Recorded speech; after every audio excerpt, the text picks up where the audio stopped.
can be here till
Okay, it is 6 o'clock, so we'll go ahead and call the special meeting, the East Bay Charter Township Board, to order. It is our Monday, October 23rd, again, 6 p.m., so we'll start with the Pledge of Allegiance.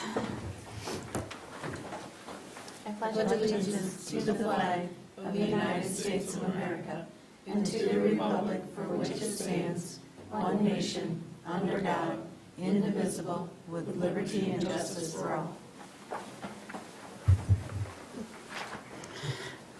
Okay, great. Sue, do you want to do a roll call? Sure. Cook? Here. Lyle? Here. Walters? Present. M. Cortade? Here. Bartlett? Yes. Ms. Cortade here. Friend? Here.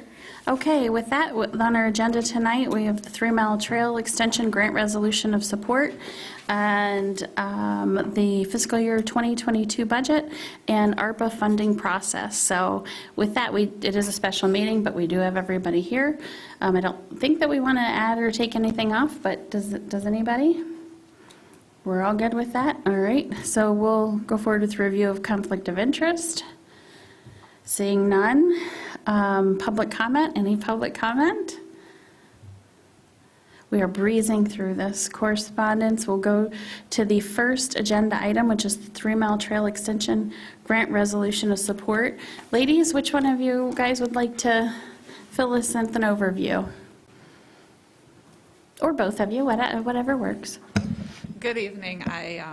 I'll just kind of introduce it. Elizabeth is here with TART and has all of the details of the grant. But basically, this was just an opportunity that was identified by TART as a viable funding mechanism for the engineering for the preferred alignment for the 3 Mile Trail. So it's an EDA grant. In your packet, there's a sample resolution of support along with the trail alignment, which was what you approved, I think it was the summer. And then as well, just a one-pager on that EDA and what that grant opportunity looks like. And so Elizabeth is here, and she has, can answer any of your questions about the. I just have one quick question, Elizabeth, if you don't mind. Thank you so much, Claire. And that is, this looks like some of the funding that they've been saying to expect coming down the pike in a bunch of different places. Is there any matching requirement on this, or? So the grant itself does require a minimum of a 20% match. We're looking at doing 50 just to increase our chances. We've been meeting with the grant coordinator for the EDA, and we've been encouraged to submit an application after several meetings. And so we're looking at, yes, 50-50. So it's a $900,000 total project cost right now for engineering, and we're requesting 450. And that 450 is through TART, correct? The match? The match. Yes, so as part of Yeah. our seeking additional public and private funding sources Yeah. going forward. Okay, I just wanted to be clear if there was anything that, we needed to plan for and so forth. I figured that was the case, but I wasn't positive. Of course, we're never shooting down public funds. Of course. Exactly. Okay, are there any questions for Elizabeth or for Claire? The $900,000 figure you mentioned, is that engineering that gets you all the way through completion of the Yes, project? all the way through completion of the Okay. project, correct. One of the things about the engineering after the conceptual plans is very few grants fund that. That's harder to come by.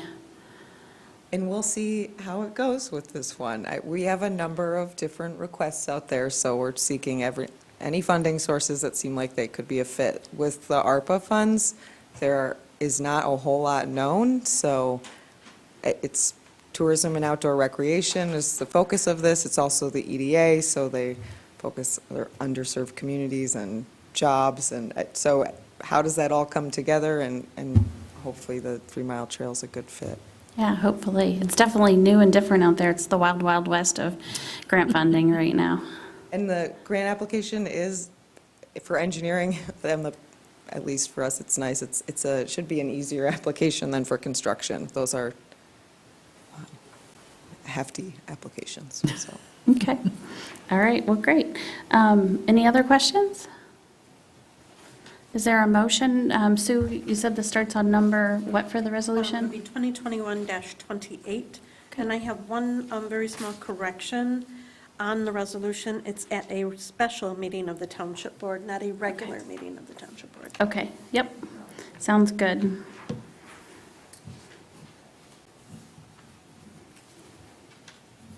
Okay, is there a motion? I would make the motion that we approve Resolution 2021-28, supporting the 3-mile trail extension EDA grant application. Okay. Motion by Bartlett and support by Lyle. We'll do a roll call vote.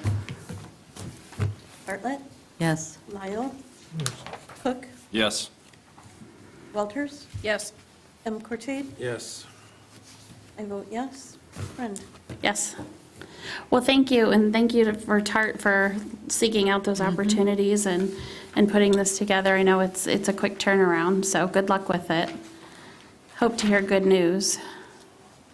Can I just add one more?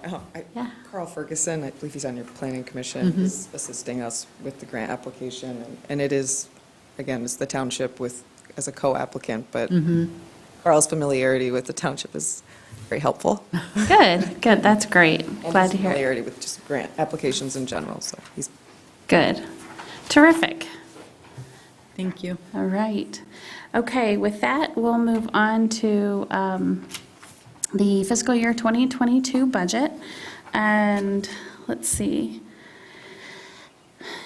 We have in front of us the general, you saw this for the first time at the regular board meeting in October, the General Appropriations Act resolution.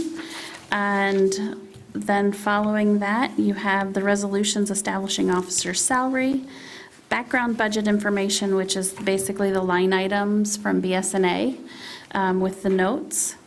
Also, you have the 4029, which is the millage request that went in for September 30th, and then just the regional millages as a comparison of where we stand, both with regular township millages and also your emergency service millages. And then you were sent out today and have a copy on your desk of the CPI and the COLA. And as well,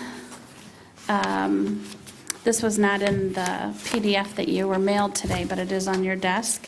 The last 2 pages of that information have the impact of those potential different percentage numbers for both the township offices and for the ambulance.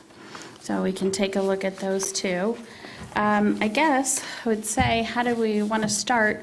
But I guess I would say, because Claire is here and I want to be respectful of her time with her family and get her rolling out of here. Claire, could we just maybe do a little overview of planning and zoning's plans in this? And then see if the board has any questions, and then we can go back through the rest of the fund. Is that fine with everyone? Okay, we'll go for it. Thank you, Elizabeth. So Claire, you want to take us through 410, and I guess mainly, a lot of it is self-explanatory. These are similar numbers that we see every year, and we will also be discussing these wages in total later on the percentages, so I think you can kind of roll over those, but if you want to talk about your general line items, education, travel, and then some of the projects. To include 702 as well, since Yeah, we're we've kind of got- broken up right now. Yep, we've got, that's for the zoning administrator. Yep, and then we also have, I think, the special projects probably include the Bayshore Plan and the Village Center. So that's Yeah, those are. 621 and 624. And you also have Board of Appeals and Planning Commission too, which are pretty straightforward. Right, yeah, so, I guess I'm happy to answer any questions. We were looking through our legal expense with the attorney. It was higher this year than what's been typical in the past and what we budgeted for. So we, we're requesting less than what we ended up spending this year, but we anticipate some of the bigger items that we were dealing with this year are kind of wrapping up, and so we're not anticipating spending as much for attorney.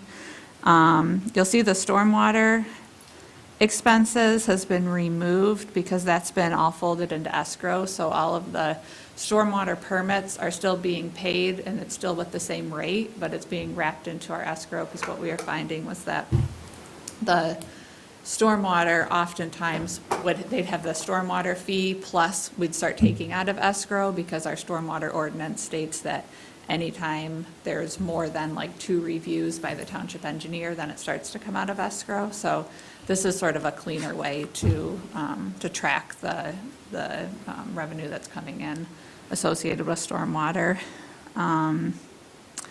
Engineering expense is another one that looks like, was that removed from this? I think we just lowered it to like 2,000. Typically, you don't typically have one, but one of those projects. That was Lakemore, we paid a surveyor to come up for the entire day to kind of do a survey of the Lakemore and figure out what was there. So we're not anticipating that expense to be as high. We've got a little bit more budgeted for travel, lodging, meals, education, just with an additional staff person in the department, as well as we're anticipating having some in-person meetings and travel and conferences, at some point in 2022. So, If we're all lucky. are there any, specific questions?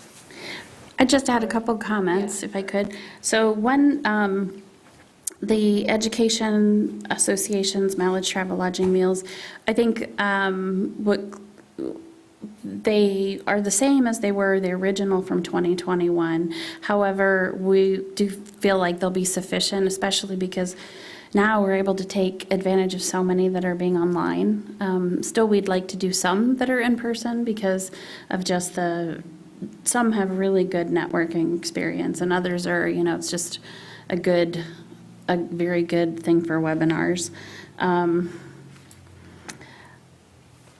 That was the one thing I wanted to mention. Let's see, was there something else? Oh, yes, the contract services, you'll see for our 2021 projected activity is quite high. That includes the blight, 50% that we had to put down that we'll be billing, but we needed some place to put it in here, and we haven't really carved out a way to do that. We do that so rarely to that extent, so that's why that is a bit higher than the other ones. So is this where we're anticipating the contract planner to come out of then for 2022? Or what line Yes. item are you anticipating for that? They will come out of the 802. And then, let's see, there was another, we were talking about the 702, I believe it was. And I have combined, for the purposes of the General Appropriations Act, and I can split those apart, but I have combined planning and zoning all into one for that act. So if you see that, you'll notice that difference. But the total dollar amounts for both of them combined are there. Are there any questions for Claire? Claire, you have the Village Center Master Plan Study, which is just about wrapped up, right? Yeah, so we're anticipating about 3,000 to wrap up the master plan. That is for, I'm putting the document all in design and formatting it and stuff, but we have a kind of a consultant that's going to do kind of the final assistance with formatting, and then we also have LIAA assisting with the maps. So, any kind of finalization of those maps is really all that we're seeing with contract services for the master plan. And then for the zoning ordinance revision, it might have been mentioned at a recent meeting, but we're looking to have that be like a $40,000 project, but we can get 75% of the cost covered by MEDC as a part of the redevelopment ready communities. So we're planning to kind of take most of that funding and put it into the zoning ordinance rewrite. And as we see that come to fruition, we'll probably amend that budget item to show the 40,000 and the 30,000 coming in from the MEDC, yes, thank you. Let's see, My only concern was, and you touched on it, is the education component, because I know that there is a lot of new education that's required for a zoning administrator, and I just don't want us to cut that short. So, Yeah, his certification, he's going to go through that certification in February, so that was factored into okay. the MSU And extension. don't hesitate to come back to us if you need to do an adjustment. We don't want to see any of that slip. so with My the opinion. PAR plan covers some of that as well, so we're taking a look into that as well. And that's factored into the amount that's in here. And then the other thing is, I've told, I mean, sometimes PT or Claire will, ask me about a certain education opportunity, and my stance is always the same to them, which is, if you find it valuable and there are funds in the budget, absolutely do that. If you find it valuable and funds are getting tight in the budget, then you let me know and we'll find the funds for that, because we want to have, that's something that this township, and I've been really proud of our township board. We've really supported that professional development and networking. Mindy? So the only question I have is the capital outlay budget. In 2021, we had 4,000. We haven't spent much at all. Obviously, there was something in mind for that 4,000, and it's not going into 2022, so. So I can't remember what it was for the 2021. Do you recall? I think, my understanding of the capital was more like the stand-up workstations, I think we purchased like a machine for doing, like binding for some of our plans that we were printing, to do some of that in-house. So they were pretty, like, smaller capital expenses that I think we've rolled into another budget. So, and then as we go into the new chart of accounts, that $1,000 that you'll see under capital in a lot of the departments, that'll actually roll under supplies for that specific department. And then capital will be separate as a department or a fund. Okay. I'm just curious, so if you need it, you didn't spend it, so did we get it, or do we still need it? Yeah. Let's see, we also had the Bayshore Plan on there. They are going through another grant application, right? Yeah, it's through MDARD, and that is it's very similar to the USDA grant that we applied for the Bayshore Corridor, and so it's about a $100,000 project. About $40,000 would be purchasing like banners and promotional material and kind of helping the businesses brand the beach district, and then the other remaining 60% would be for kind of placemaking, bringing in a consultant to work with a group of business owners that have been pretty engaged, that want to kind of work on sidewalks and streetscape and access to the water and all those types of things. So we're planning to put in an application actually in November and should hear back by February, but it would be for a $100,000 project, which requires a 30% match. And we talked about that a little bit at the joint meeting the other night. Where, John was saying, hey, it also needs to be, those that benefit on the corridor need to really be part of it and drivers of it. But this part of that whole 100,000 is really just kind of getting it started. Any other questions for Claire on planning, zoning? I think you're good. Thank you for being here tonight. Appreciate that. Okay. With that, we'll just, first, I guess I'd like to talk about one or two items that kind of go over the entire budget and maybe get the board's decision on how they'd like to handle those, and then we could go through any specific questions with departments or anything. But one would be that piece that you had today that's on your desk that has to do with the cost of living and I have to find mine. cost of living and the consumer price index. So the policy is in there for you to see. The CPI, the front page, the bottom graph is your CPI, and I just shot on the graph the all items, and then all items list the food and the energy, and you can see the numbers off to the right for the 12-month average from a year back from that date. And then, of course, Social Security Administration uses the CPI to make the cost of living adjustment. So they're looking at 5.9 for their change in January, and in September, the CPI is 5.4 for the previous 12. And then you have the policy.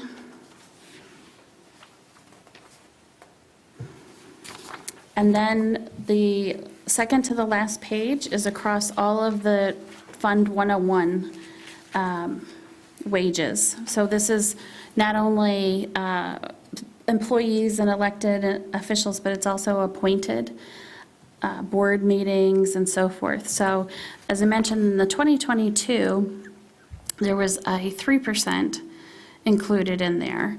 And there, it shows you the ramifications of doing a 4%, a 5%, or a 5.9%. With the 4%, you're looking at about just under 9,000 between the wages, payroll expenses, and retirement. 5,000 is about 16,000, and 5.9 is just under 23,000. And then, of course, in the ambulance, we had a 5% across the board, thinking we were doing 3% at the township, and that 5% was an industry adjustment and a 3% cost of living. So that also shows, it shows the 5% that was approved, well, it wasn't approved, we're approving it in the General Appropriations Act, but we approved the millage that would pay for it. So that's the 2022 requested 5%. And then you'll see from that, I went 5.9, 6.9, and 7.9, which again would be consistent with the 2% over the COLA that we were doing. So with that, I'd just like to see what the board's thoughts are on what they would like to do as far as the cost of living adjustment, kind of based on the guidance of that policy. I have a question. You use the wording industry standard. Is that a special, like, periodical, or what is the industry standard, so I can understand that? Industry standard, what do you mean? When you talk about doing an increase over, above and Above beyond. the 3%? Yeah. Well, two reasons. One is, it could be either or both. One, an industry standard, so basically that's when we've taken a look at, say, for example, these to see, I think I remember, if you recall, I did that for zoning administrator. Where did we fall? How many townships were above us or how many below us? Actually, what I did it for was not specifically zoning administrator, but our planning and zoning in total, which showed, hey, you know, we spend quite a bit less, and it seems like from what our peers are doing too, that we can expand based on that. And then also a performance measure. So, for example, I have done a performance one recommended to the board before for our ambulance director, and I have one in this budget for our planner. So, and that's just based on the excellent record that they have had with us. In particular, this year, if you've seen from the legal fees, have been higher, but that's actually a good thing in a way, because we've utilized those expert sources and we have stayed out of court. And that's been an excellent thing, and in no small measure to the skill of the staff who's dealing with those issues. And so we've really had a high level of performance in that department and that position. And so that's the difference in the 2%. Well, because we're looking at CPI and COLA, I wondered if that was another periodical or something that was Nope. tangible. That's but more, it's yeah. more- That's more looking at what are peers making around the area with respect to, you know, what what a salary description brings in competitively, and then the performance that we've seen. So it's not something that we should update a policy No. to include? That, I guess that's Yep. basically where I was getting Yep. at, is how do you get that? Yep. And it's definitely more of, an approach of like private industry, rather than, the same across the board. It is, hey, this has been, an excellent track record over the past year, and industry numbers support that. So that's what like I said, I've done that with 2 employees so far. And then again, in particular, want to see what we want to do, because we do have that component that's across the board, that is a cost of living and wage adjustment, and see where the board wants to go with that. Because while this is a policy that offers a lot of guidance, there's also a lot of latitude in it too. So, Well, it was implemented, and Glenn and Tracy and Matt could probably chime in. It was implemented after having 3 years of 0 wage increases. And at the time, there was a reason why there wasn't any additional, but we also saw morale dropping. And it was to make sure that there wasn't any underlying inequities and offsets or going negative with the cost of living that is going up, but yet their wages are going down. Performance shouldn't change, but morale was a big component.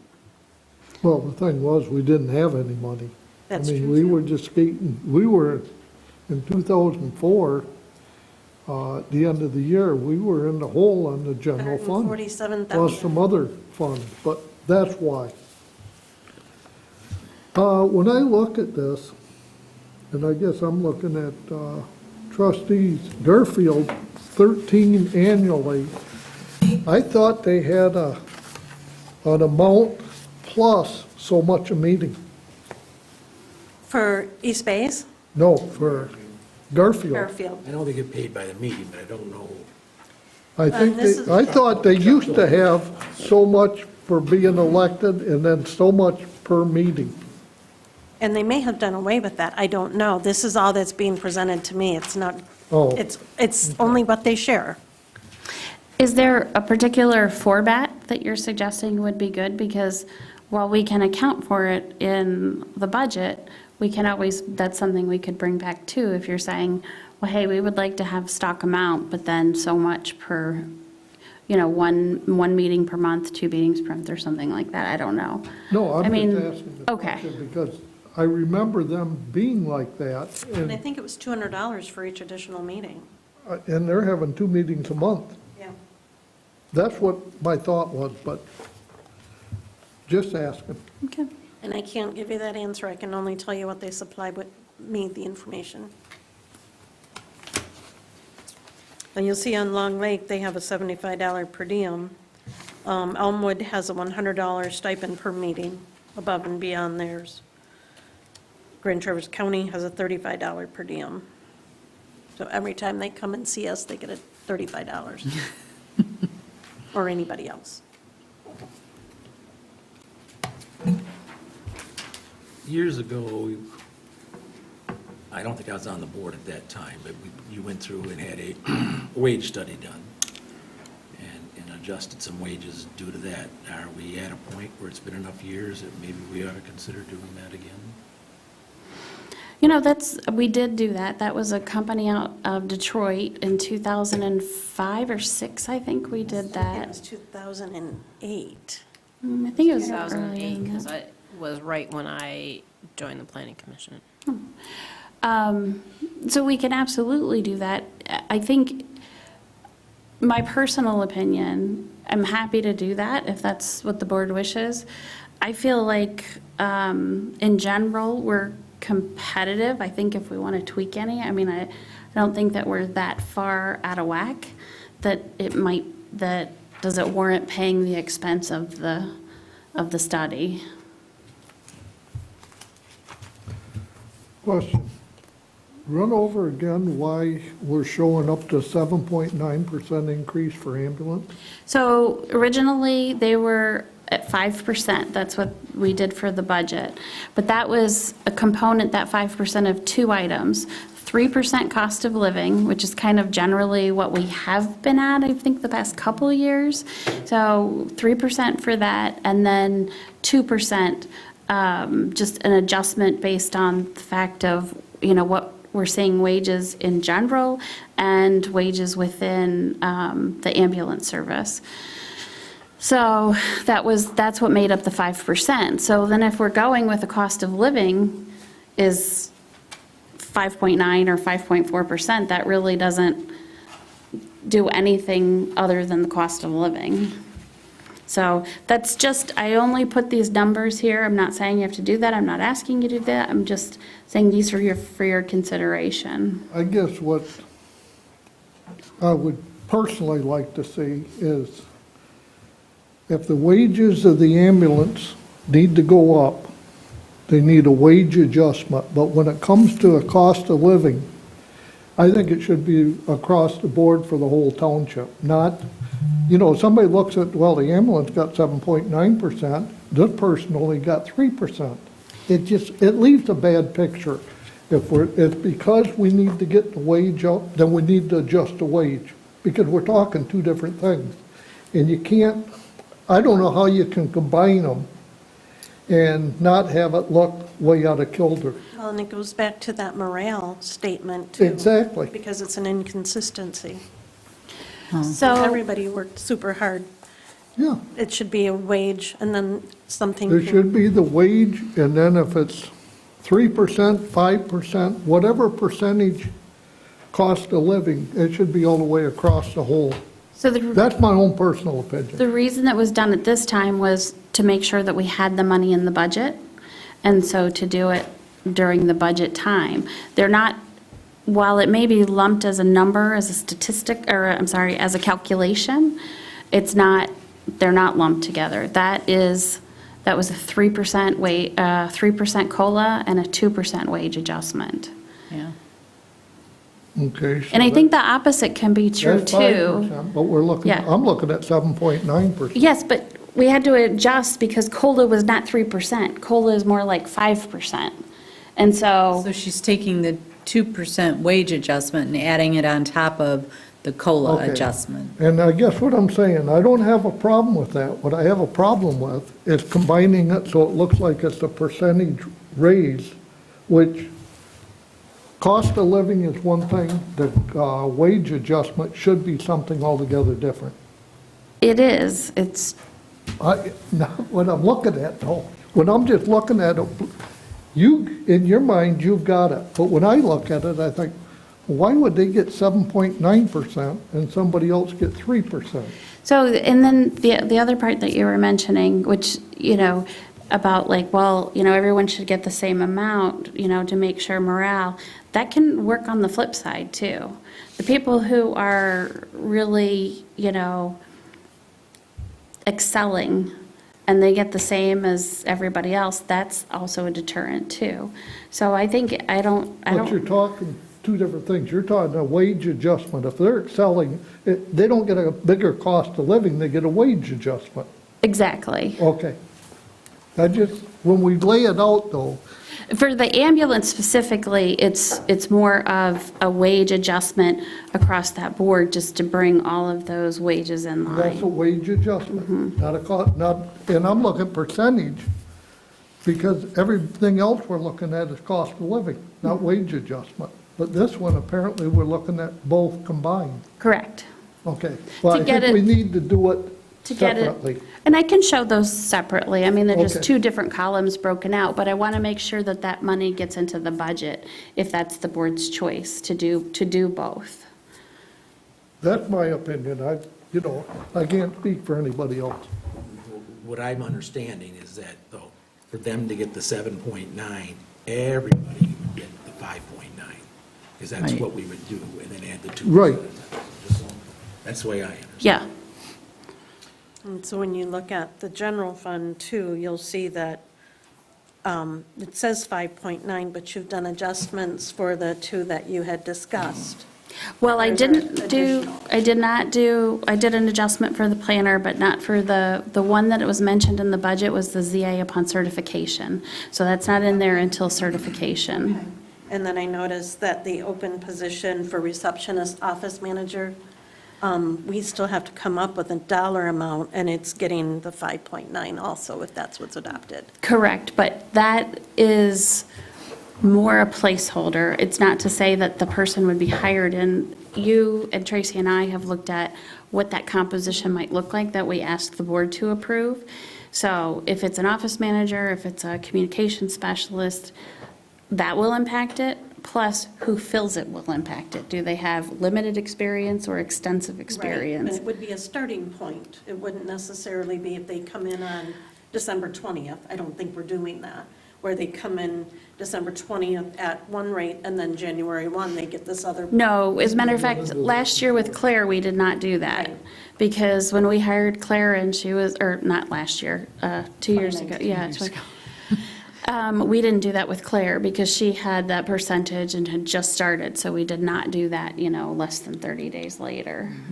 Just a thought, you talk about somebody coming in, well, our zoning administrator, once they get their certification, then they'll go up, correct? Okay, why not just build that right into the wage? It doesn't mean you gotta give them that much. It's like anything else, it can sit there in the line item, and if they get their certification and everything, then you can take it out of there. Yeah, and I think that we have enough in there that we would be able to do that based on where they come at.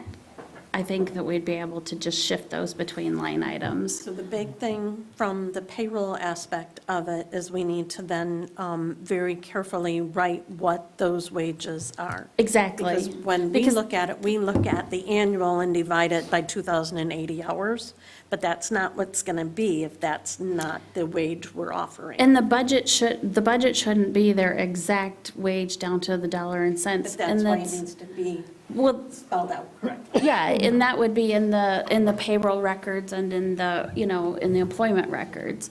The reason it's a little slightly different in the budget is because we've had this happen before, someone, it ends up like a couple dollars over or something like that. And the way that the General Appropriations Act used to be prior to last year, we couldn't shift any money with that.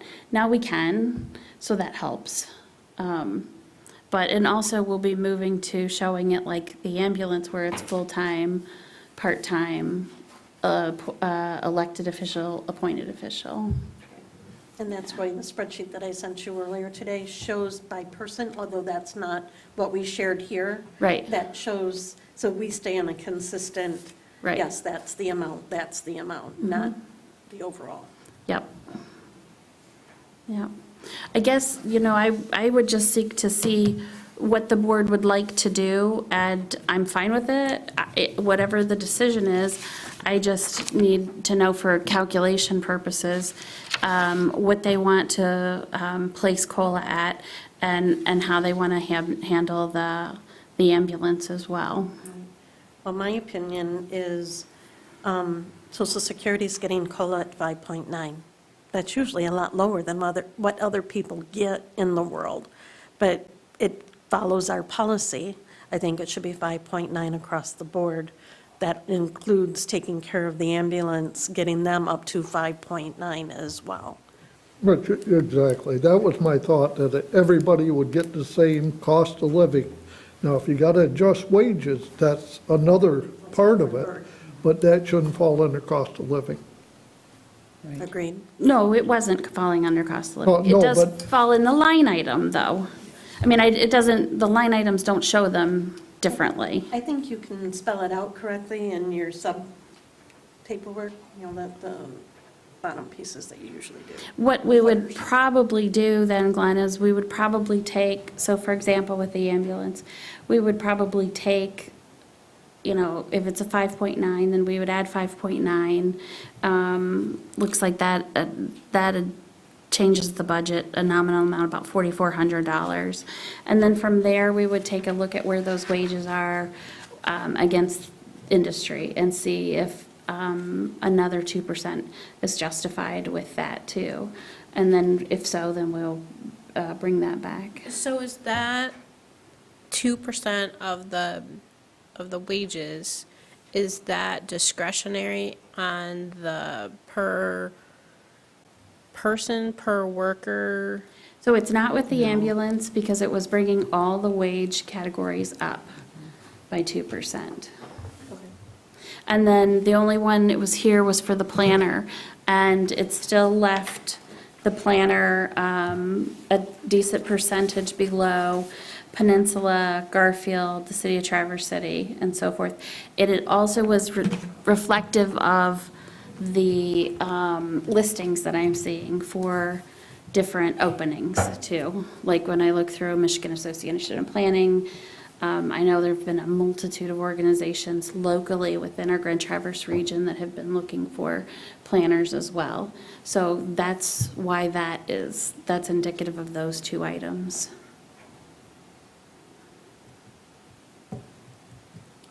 Well, I look at this and the way I look is, we should just probably follow the policy as written.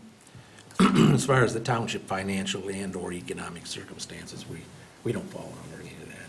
We're in pretty good shape. It's not like there's any problem there. So if the CPI was 5.4, the COLA is 5.9, it doesn't matter to me whichever one you want to follow. But I do remember a lot of the discussion here, and the whole point of the policy was to make it so we didn't have this long discussion all the time. We just followed the policy. And the leeway was if the circumstance that before it was written would happen, that, we didn't have any money, or, if they were cutting our state money, then you would have to consider that, but that's not the case at all. So I'm in favor of following the policy. Mindy? I read the policy as stating that you go back to the last year's COLA. Am I wrong? You're right. So that you actually go to the COLA from 2020 and not what we're seeing right now. Right. And I was going to mention to you guys, I think there's a couple ways we can improve the policy. It also talks about like some of the data not being available till, you can see this, you get the CPI as recent as within 30 days, 45 days. And maybe 10 years ago you couldn't. Right. Well, and we've already received the 2022 COLA for Social Security, so that's there. That is a firm number. I just wanted to make sure I wasn't reading this wrong. No. Because that's how I read it. Well, and in the past, we tried to adopt the budget in October, and so we'd have to have all this discussion in August, and it was too early. I don't remember us ever having a discussion in August. Yeah, we used to do budget meetings in August and up until the first week in September. It was always September and October that I remember. But you're right, it doesn't follow it currently. It says that it should be from the previous year, which you're looking then, it's changed so drastically. Look at that. It's extreme. It is extreme. You don't normally see it. I think that See the that. pandemic has made it very extreme between what happened at this time last year and what's happening right now. Well, I don't fight that. I'm like, if we say that we're going to the policy, I don't think we are. But is that, when you say it's previous year, this is the 2021 would be the This is the previous year. 2022 budget, so are we the previous year 2021? yeah, but look at That's not if January. you look at the example that's in this. So if you look at January 2021, Matt, it says 1.4%, and then that's the 12-month average change for the previous 12 months. So that would be like a year behind when this will be implemented then. So I think we could update this policy, not only for that, but, the swing is extreme. I don't think we're going to see it change. I don't think you're going to see it dip back down, but I could be wrong. One of the other things I'm not crazy about with this policy is that it doesn't allow a zero wage adjustment. And in truth, you could have you could have a depression. You could have something where, you know, you need to adjust wages. I'm not saying that that would happen. I mean, the board's been pretty methodical about how it does it. 0%, 3%, 1%. It's been pretty fair. I don't see anyone coming in and saying, you're getting minus 20%, and you're getting minus 10, and you're getting plus 5. Well, and I think if I can interject some, it was so that we could share the pain as elected officials. The only way our wage would go down is if we wrote something to say, reduce my wages. And so we would still be getting the same wage and asking everybody else to Take a have. cut. Yeah, Yeah. which isn't right either. So, I mean, it's also possible to adjust this on a 4-year basis, too.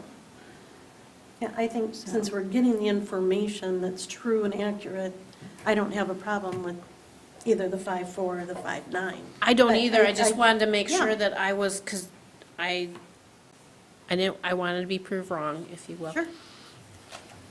I think that we could change this, right?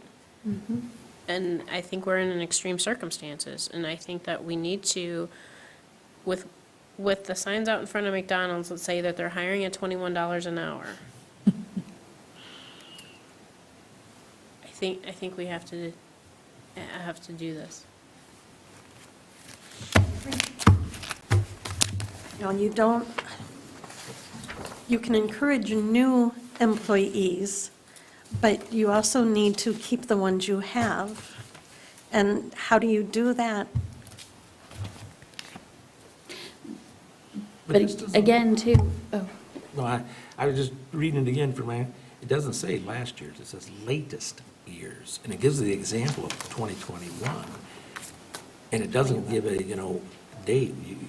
To me, the latest, Yeah, but if you look at the date for which this is signed, yeah, the policy. and it's a then you look at 2012. the fact that they're going to the 2011, it gives an example in addition to have the language. yeah, but I think you can read it both ways. I think it's pretty big. I think it can be improved upon. I think that we're in the right direction at 5.9. My personal opinion is, if that's what the board wants to do, I'm fine with plugging it in.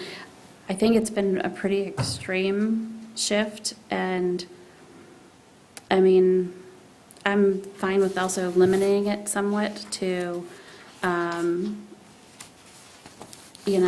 that 3 to 5% range as well. I don't have any problem with that.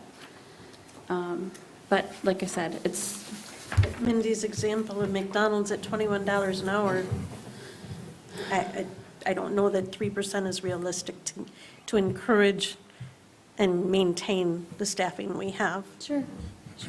Well, and that's one reason too, I do want to pull out those ones where there is there's considerable room in the industry standard and have done exemplary work, because I do think that's how you keep good employees, for sure. Matt? Well, I was just going to say that it's no secret that inflation is, kind of where it is, and cost of living is up. Regardless of what the policy interpretation is, I would support moving forward with the 5.9 now, because really what you're doing is you're only making people whole. I mean, they are getting extra, money in their paycheck, but you're just making up for the additional The cost. inflation. You're not, nobody's really getting more spending power at the end of the day. I haven't been here through some of the past budget processes, and obviously y'all been very methodical and even had, sounds like a freeze for a couple of few years back in the day. I guess my concern here, and it's not anything that we can address now, and it shouldn't preempt making this decision. I think that's the right decision to make. But, that 5.9, 3 years from now, with additional, say, just regular 3%, it becomes much more substantial down the road. It turns into sort of an exponential runaway train. But we're not going to be alone in that. It's going to be across the market. I know the comment about having a wage study, I think is probably a good idea, but probably something that needs to be done a year or two from now, maybe when things stabilize, because it's just the wild, wild west in the wage market right now, and nobody's going to know what wages are. So, yeah, I would support the 5.9 for now. Yeah, I think that's about it. Okay. I just want to explain a little bit why I say the 3 to 5%. It's not that 5.9 isn't great, and I don't want people who work for us to have 5.9% and make them whole. You're exactly right. That's not my rationale for it. My rationale is our compensation package is built up of a couple different components. And so while this solely affects the wages, we do have significant increases sometimes in the health, which we don't necessarily capture. And so while we benefit wholly from that, I think it's fine to benefit maybe a little marginally less on the other side. But I'm fine with absolutely, it sounds like we'll go with the 5.9 is what I'm hearing, and actually can calculate those in. I And don't think anybody could disagree with that. Well, and I think you should also calculate a 2% across the board for the EMS. Okay. How about if I do this? We will, because I haven't talked with Nick about this, he's been at a training. So let me put in the 5.9% and then take a look at the 2% and then see where that does our wage brackets at. And then he's far more familiar than I am with, I hear things, but he knows definitively what the other employers are offering. So let me I get just with him. don't want to lose them. No. But I also want to Definitely. make sure that we aren't then becoming the one that everybody checks off as too high and they don't do the comparison to. So I think your discussion with Nick will be very enlightening. Yeah. I guess I got a concern because of the market, where this is gonna go. It's like you said, it's the Wild West with medical. If we were to raise up, somebody else is gonna, this thing is just escalating. Well, we have a Inflation. single-digit medical insurance increase locked in for 2022. It was 8.75. So we know that 2022, that's where we'll be. We'll be asking about it again with 2023. But with the main thing, if I can just go back to Matt's comment about the wage study, it's public officials, public entities. It's not private industry that the wage study goes out to. So a lot of them are still going to be in the same situation we are. It's not like you're looking at a for-profit with their wage scales and benefits and fringes. It'll all be like-size jurisdictions. Yeah, I think that's probably true, but depending on when it's implemented, you may have a lot of disparities across the board where there's been retention issues at certain municipalities, and they've made adjustments in their budgets, and you may be in between cycles. Here, we may look a whole lot different. Yeah, it may be tough to judge. And this, and I appreciate Sue going out for the data for this on an annual basis, but this really helps us, I think, know that we're in the ballpark and not feel like we always have to 5 years, let's do a wage study, or 2 years, let's do a wage study. We kind of know where we're at compared to our peers, so Well, that's, the only thing, this is where we're at with the county, but we're one of the larger jurisdictions in the county. So we're comparing a jurisdiction with 4,000 residents to 11,000 residents or properties. So that's where a wage study throughout the state will do an apple to apple. So they'll try to look at the same SEV, the same population, try to do pluses and minuses based on those things. This is a great tool, but I would have to agree that a wage study would be a real good way to gauge where we really are too. Can I So- make a suggestion? Go ahead. Go ahead. So I'm just saying the wage study that I've been doing with the McDonald's across the state, we are by far the highest. Ann Arbor, Wow. because Because you travel a lot. I travel a lot. coffee's the most expensive here too. When I traveled through Mississippi, coffee is the most What are expensive they paying here. down there at McDonald's? Maybe I'll go down there. It's like 17. Yeah, We're the it's highest by $3, far. Oh, $3 really? lower We're by downstate. the highest Yeah. by far. You gotta read the fine print, it says up to. But they In the all, fund. they I all know. say that. I have had some employees say, I'm not making that, and they put it on the sign, so I think Yeah, it it just says up. depends. Yeah. It depends, but there's no doubt that there's a shortage in wages, yeah. You don't buy a $1 hamburger anymore, I'll bet you. My suggestion would be is why don't we just look at it for the wage study part? Look to put it in next year's budget. And then by then You're you're doing not gonna- 2023s. You're going to be doing it after the new year of that year. With good numbers. 24. I guess I'd prefer to use, myself, it's not a bad idea, but I feel like we're in the ballpark enough and we have a good enough feeling like what elected officials make and these positions make, and the ambulance, that I think we can just do that in-house, be in a good spot, and use that money on parks or something like that. Why don't we get some bids on it and see what that looks like? We can always, Sure. as a board, make a decision to move forward or not. Sure. One last comment. We've talked a lot about the COLA, the cost of living increase, kind of where things are going.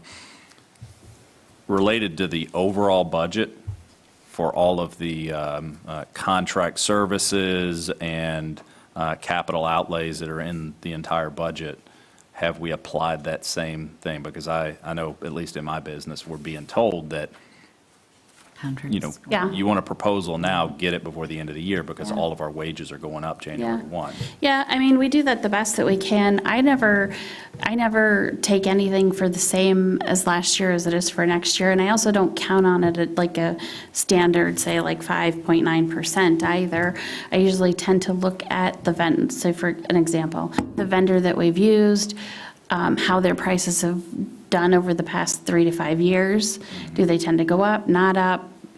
Sometimes if they haven't gone up, that's a reason to increase them. So really, every line item has gone over, specifically. Now, your capital, some of your bigger projects, and when I say bigger, I even mean just like a $15,000 project or something, a parking lot project or something. That's a ballpark estimate. Okay. Yeah. The Good other question. thing that I wanted to bring up regarding wages Yeah. was the spreadsheet that I had sent to you Yeah. had the trustees on the election commission going to regular meeting wages like the other commissions. Right now, they get the special meeting fee of $29.85.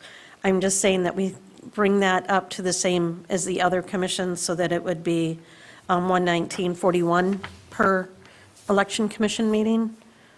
If we change to, with 2022, it would make it $126.46 a meeting, the same as a regular planning commissioner, regular Board of Appeals member would make, a regular park commissioner would make.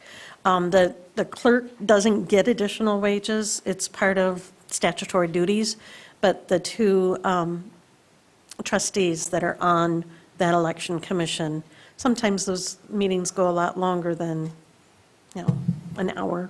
It just makes sense to be consistent. And then the other thing I thought I would just bring up, sorry, don't do that, your eyes got like big saucers. We, a long time ago, when we do special meetings, everyone, all the other boards and commissions received special pay for site review or whatever, without having that special caveat that the trustees have, where they have to attend one regular meeting, one special meeting, before they can get paid for that second special meeting. Can we do away with that and just have them paid when they do a special meeting? So like. Yeah, we can just bring that back with a policy. We can take a look Okay. at that internally and I bring just back thought a while I was recommendation. doing all of that, it's like, oh my gosh, We can just bring back a policy to recommend it to All the right, I board. just figured if I didn't say something, then it would go by the wayside again. Sure. I think we've been trying to, matter of fact, I'm scheduling a meeting with all the chairs of the meeting. We're going to try to bring, every board is a little bit different, but we're going to try to bring them to some more standardization as possible. Everything from, making sure recordings done, minutes are available, to, the sequence of the agenda, the format of the agenda. There might be a couple tweaks for each one, but, so that kind of plays in with that too. Anything else in particular you wanted to go over on this? Any questions on projects or, No, I'm curious about the ARPA stuff, but yeah? Yeah. We're being recorded, you can listen to. And there will be no decisions made. Right. It's just, yeah. Sorry, I have to skedaddle. No, thanks for, Thanks for letting us Yeah. keep you. I gotta go pick up my kids from hockey. thanks for coming for the meeting, appreciate it. Call the CPO and have them twing. Oh, that would be something. Only I would think of something like that. Have a good evening. Thank you. Thanks, Mindy. Okay, just going, yeah, Just one quick question. Yeah. I just noticed this, I didn't see it earlier when I was looking through. Sure. How come we have kind of an outlier in our assessor costs compared to some of the other? so we contract with the county for assessing. Okay. And so. Everybody else has someone on staff? Staff or contract. But I will say one thing, I'm not trying to necessarily debate the issue one way or the other, but I will say I know when other places contract with like firms that do it or LLCs that do it, they will handle multiple jurisdictions. So I think sometimes when you get to a certain size, you want to have someone dedicated for that. Now, whether it's we contract it or do something else, whatever. But one of the things I wouldn't want to see is us like contracting with a smaller firm that does like 4 other townships or something. I A think lot of them we can't because of our size, we're required for a certain level of assessor. we They are, have to add, or at least they used to have to add all the totals for all values. the different ones. Yeah. So they're all level all at a- 3 or 4. so but we the problem- require what used to be called a level 3, which is an MAAO. So Michigan Advanced Assessing Officer. There's four levels, Okay. yeah. So, that's, what's that? What's the 4th one? Master, isn't it? MMAO, That's what Jim holds yeah. for the county. So our 2 assessors here are both MAAOs. And then our assessor of record is the equalization department by contract, and he's an MMAO. So Does our size requires a level 4? it does. It doesn't require 2 level 4s. I'm sorry, 2, no, we require an MAAO. When you say, 3. when you say size, are you saying population or equalized value? A value, Okay. your taxable value. So, I mean, that's up to the board what they choose to want to do. I mean, the reason that we ended up that way, Matt, we had trouble with assessing in 2004, significant problems, really big deficiencies. And once we handled the staffing issue that created some of those, we needed to have, I don't know if it was technically called a reappraisal by the state, but it was generally a reappraisal. And we went out for an RFQ for that, and private companies did not want to bid on it because they knew it was a complete reappraisal and how much effort it would take. We did end up getting 2 bids at the time. One was the county, and we did, the county offered a proposal. I think, one, it's just one thing what local units of government do is if you need help, you try and do that, particularly between like a county and a township. They have a vested interest in having our assessing accurate as well for that equitable distribution of the tax burden.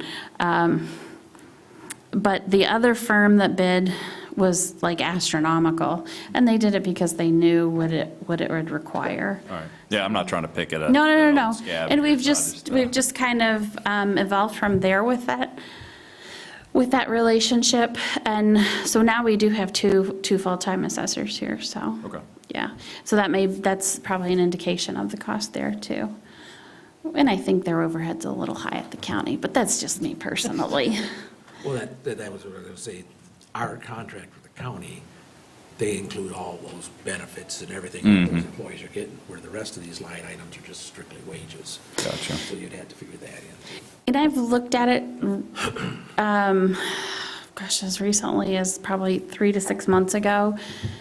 If we were to do anything else, my suggestion would be is to hire an MAAO, and, which at one time, I'm not sure now, but I know at one time it was, that was like, you could throw out the line and forget it. You're not gonna find any, really. Think that may have changed, I don't know. But it was to hire a full-time MAAO and then a full-time MCAO, who would basically work in conjunction and transition into an MAAO during their time And that's at when East they Bay. would sign the role because they would be hired. Exactly, yeah. Certification. Yep. So, but, you know, it's worked well. We know that our assessing is sound and good. And when you add up those costs and add in all the benefit costs of an employee, yes, it's a little bit higher, but, you know, there's also some ease in that relationship as well. But that's a good question. Okay. Yeah.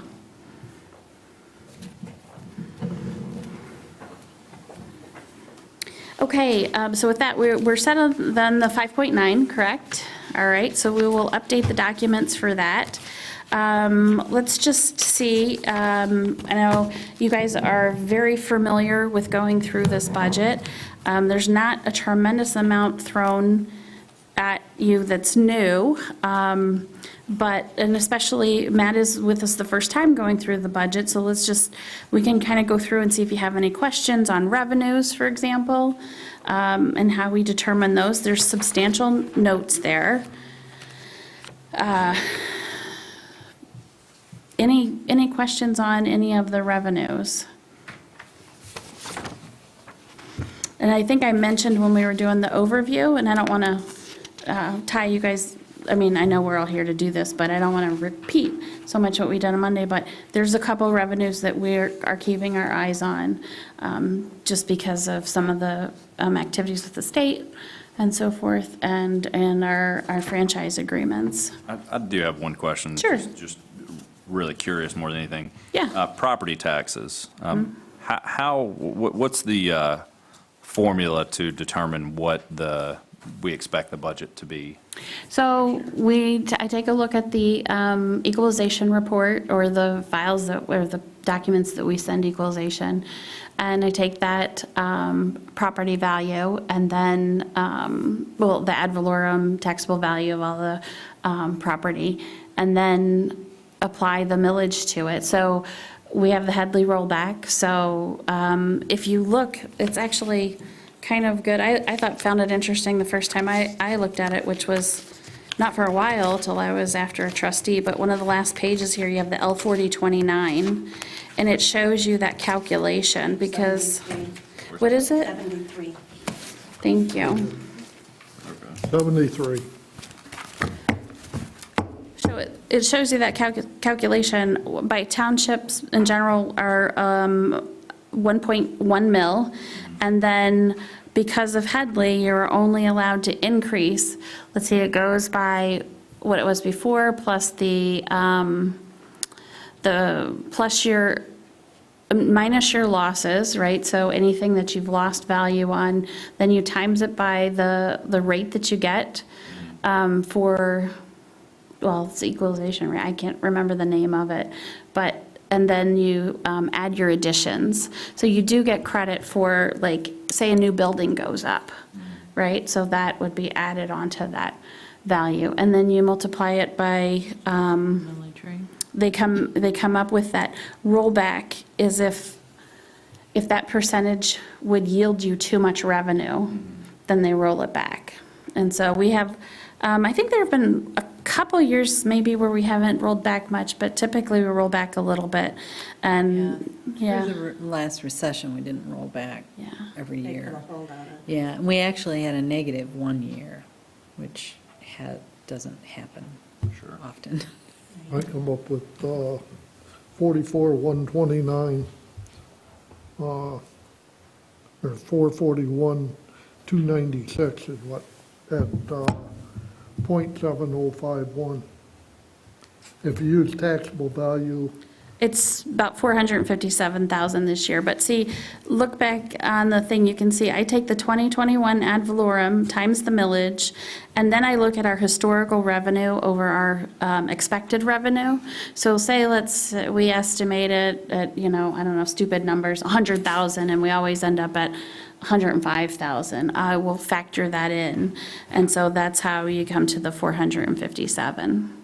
Yeah, I mean, that's good enough for me. Okay. I've lived in Michigan for 6 years, and the property tax structure is very confusing. Well, and it depends on if you're a charter elected by the people, general law, or a charter by resolution. A charter elected by the people, they can raise that millage rate. and the only one we got in Grand Traverse County is Garfield. Yeah, page 74, the page after that, L4029, you'll see that in the millage rates across the municipalities. That first one is their operating millage, and you'll see everything from Mayfield up is some form of a rollback there. And Garfield sits at 2. So, okay. Interesting. Yeah, good questions. And the other thing you'll see too is, we're pretty competitive with where our tax structure is. We're, we have Peninsula, Blair, Acme ahead of us for the total millages, total plus emergency services. Where we run on the higher side, as you can see, is in the emergency responses. But we also have a very robust system. So that's the trade-off, obviously. Okay, we can definitely, if you would like, if we can take a look at anything in the particular different departments. The township board is pretty standard. You can see we moved some things out of there, like we used to have, I think, publishing in there, and we've moved that to the to the township hall. The audit and accounting, I would love for you to know that 18,000 is the last contract on our 4-year term with Raymond. And they did offer a nice package to Metro, who was in the same situation but a year ahead of us.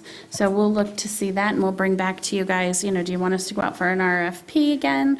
Or would you like us to try to do something, extending that with Raymond? I just wanted to bring up MTA. I thought it was in Grand Traverse this year. It's not. It's in Grand Rapids? Grand Rapids. Yeah. Oh, I thought it was in Lansing. Oh, maybe it is Lansing. That's what I thought. So there is a cost that we should look at for trustees if they wish to go. And I do have the mileage and travel and lodging and meals set pretty low, but I have to say, I did that based on history. And we just, even when we have had trustees go, it just hasn't been at a high level. So, We can always adjust that. yeah. Well, when I did my budget, I went with no lodging because I thought, well, here it's in Grand Traverse County, I don't have to do that. So I'm going to have to relook at mine down the road. Let's see. Supervisors is pretty standard. There's the supplies in there, like I said, that we'll typically have. Used to be listed in the capital. I just happen to already have mine in supplies. Any questions on the 101 or the 171?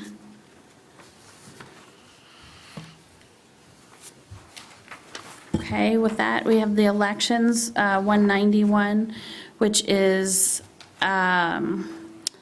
It takes into account for 3 elections, Okay. 5 precincts, and an expanded absentee counting board, and help in the office. And I had touched on the wage discussions that we had had, and per Mindy, she's not here to reaffirm it, we went to $21 for our chairs, so that it is compatible with Now, are those the rates that will keep, I mean, or is, This is what we are proposing for for 2022? Okay, so the no- factor, okay. No 5.9 on Right, top of it. right. And so it's, our chairs are at $21 in the AV Counting Board. The team leaders, which used to be chairs, are at $18 instead of, they were both $17.25 before. And our inspectors are going from $14.95 to $15.50. That's for the absentee counting board.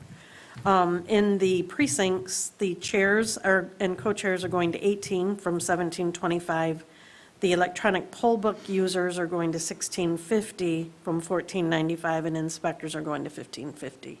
And I just wanted to make sure that we budgeted for 5 precincts, 1 expanded AV counting board, up to 3 elections.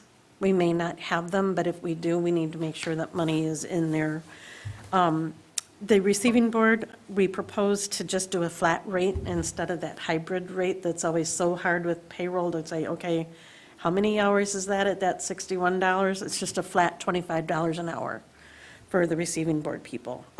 The office assistants, we're proposing to have 4. We will probably do the same thing we did this past year, 2 at a time, because we just don't have the room to accommodate 6 people in our space. We did 2 for 2 days, 2 for 2 days. They would make the $21, just like the chairs of the absentee counting board. We are looking at additional parking and security people to use them more. They are at $21 also. So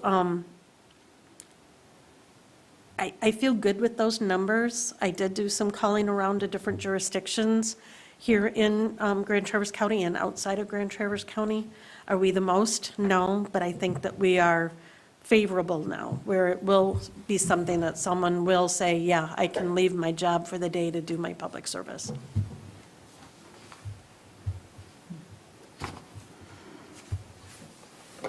Okay. Did we get one of those papers that shows the different wages? You want this one? Is that what you want, that I just read from? Yes. Yeah, I can send it to you. I didn't I make a would bunch. ask that all the board gets it, so we're gonna have a vote on it. Okay, yep. Yeah, I will send it to you guys. Well, it could be in the next. Would you, one of the things like Sue was saying, sure, that sounds good. One of the things we could add on to the General Appropriations Act if we choose to, we've got 2 appendices there. One is the revenues and one's the expenses. We could also add the wages by, not by person, but by job description. And we could add that on there as well. Didn't we do that before? No?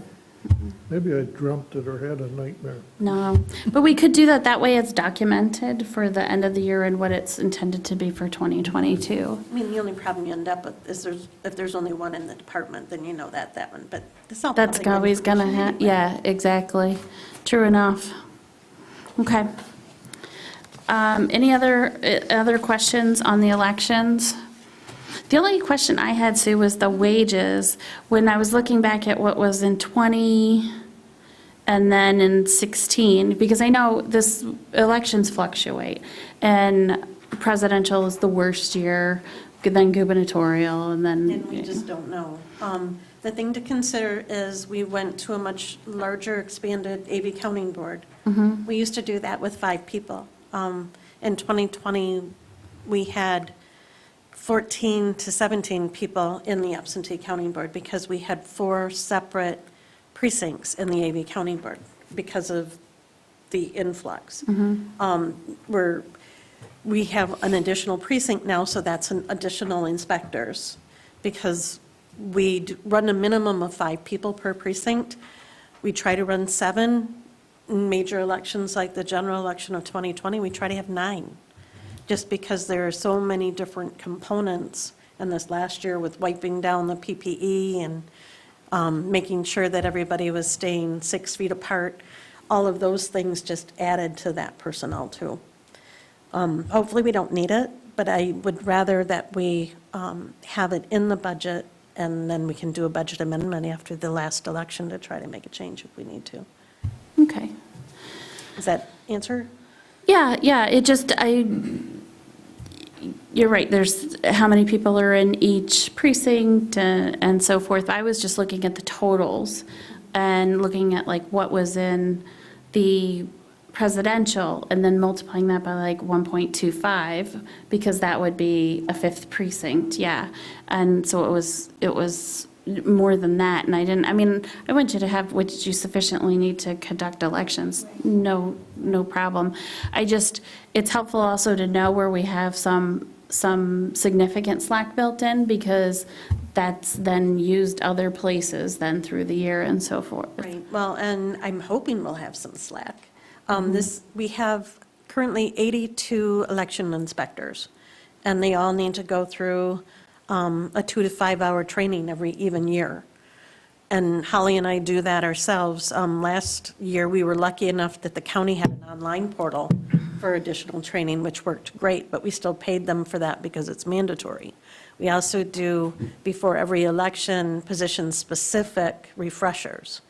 So, and before the election, we have our absentee counting board come in and we do a mock setup and go through all the processes.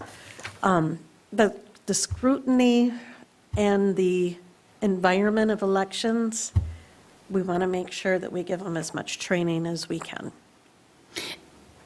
But we did that training We do it every in even the year. presidential too. That's why I'm saying, that's why that would have been factored into that number, but anyway, but that's good information, thank you. Okay. Any other questions? Okay, assessor, we went over that a bit. I actually don't have the contract amount from the county, I typically don't. So that's a guesstimate based on past and what I've seen this year. The clerk's department, any questions? Passports, I know there's a lot of questions on passports. People are just wondering about that one line item. Board of review, pretty standard. Treasurer, similar to the clerks and the supervisors. The township hall, that has more baked into it, obviously. And some of these will be probably being switched around as you see the chart of accounts, but will be consistent from what the board approves in this budget. But you might see some of the line items just alter a little bit. I think the biggest thing probably is just to let you guys know that, we've said this twice already, is we're thinking about maybe morphing that position of office manager into a different one. So that's still, we will figure that out by the end of this year and looking, doing that into next year. I wanted to add Yeah. our copier. Uh-huh. I think, which number is that? It's the 802015. Our copier agreement, we had a lease to own. It ends in November. I did receive 2 quotes from the same company we are using. The one with all the bells and whistles that is consistent with what we have already, the monthly amount is $123.62, like pretty much the same Yeah. thing. The dollar amount is $4,961. The next one up, which would just give us a little more oomph for those bigger packets that we're doing, that still is $139.69 a month, but overall it's $6,136.15. When I look at our purchase and bid policy, we can do it without closed bids. If we can get 3 bids, just requesting it, that works too. I have asked around, so far I haven't gotten any others, just these 2. So I don't think overall it's going to change that GL number Yeah, I much. didn't think so But either. I just wanted to make sure Sure. that we were understanding where we were at. It will still do all the same functions. It'll just do it a little bit quicker if we go to that higher speed one. It does a difference of, let's see, what does it say here? I'm turning the pages too much. It does, it's 140 scans per minute with the bigger one. And it's 100, let me think here, 100 scans per minute with the one that's consistent with what we currently have. So it would just give us a little bit more bang. Okay. All right, and you can see with the capital that's in there is at the 25 and the 40, and the line items show what those items are for. The big thing that I'd really like to get done that we just haven't been able to do in the past couple of years is, the parking lot and the islands out there. But that incorporates too the library, which we're responsible for the outside. And it would make for a nicer cohesive look of the property for sure. And I still would love to have another entrance exit out of there closer to the iron treatment plant so that we have a better flow of traffic, not just on free food commodity days, but on election days too, the two major What, places. have a second entrance into I here? would like a second, like closer to the iron treatment plant, so that we can route them instead of having people right at Olson's trying to come in and out. Well, that's a bad intersection, maybe move it. I don't know, you put two in there, are you gonna open up some avenues for problems with people coming and going? I don't know, I'm just asking. the Well, and with question. security, I think we can control that on election days. We have an in and an out. I don't know how that would work with day in, day out. But we don't have that mass of traffic coming through on. So one of my thoughts was when we do the parking lot, is to just get a hold of the road commission and have them suggest how to maybe paint that entrance so it shows some of the lanes, because there's nothing there right now. We used to paint it with arrows, and then we try to control left-hand turns on election day, and my security people heard some real colorful language as people tried to run them over to turn left anyway. So, So, I had a question. so go Oh, ahead. yeah, I was, as far as, so there's two GL lines here, capital major repair and replace and maintenance repairs. Which one did the air conditioner fall under? Air conditioner, furnace, whatever? Actually, That was under, it doesn't show, it shouldn't show up anymore, I don't think, in major capital, it was in the capital major repair replace. See that, that 15,000. the 15,000, I think, well, So you've got But we got, activity, and didn't you say you? yeah, claim on that? we did. We did, we We got only, journal entry probably to. it cost us 1,000 in the end. So we need to propose a budget amendment. No, I actually think that 1,000 is it right there on the capital major repair replace. The activity, we may have done it already. yeah, we already got the insurance Okay. money. Okay. So I think it's that third one up from the bottom. Yeah. Under the 2021 activity through 9/30, Mhm. projected activity. Okay. Yep. Okay. All right, thank you. Let me see. Employee benefits, as Sue mentioned, it's sitting at about 8-point-something%, which was already, I didn't even have to change the number because that's about what I factored it in at. Pension plan's a simple calculation, so is the HSA deductible, and just did a factor for the life insurance and short-term disability. We've talked about the planning and zoning. And Board of Appeals, we didn't really talk about that, but Board of Appeals and Planning Commission are just a lot like the parks, well, not exactly. Those two boards are very similar in that it's just their meeting fees, recording secretary, additional meetings, any education, and payroll, so pretty straightforward.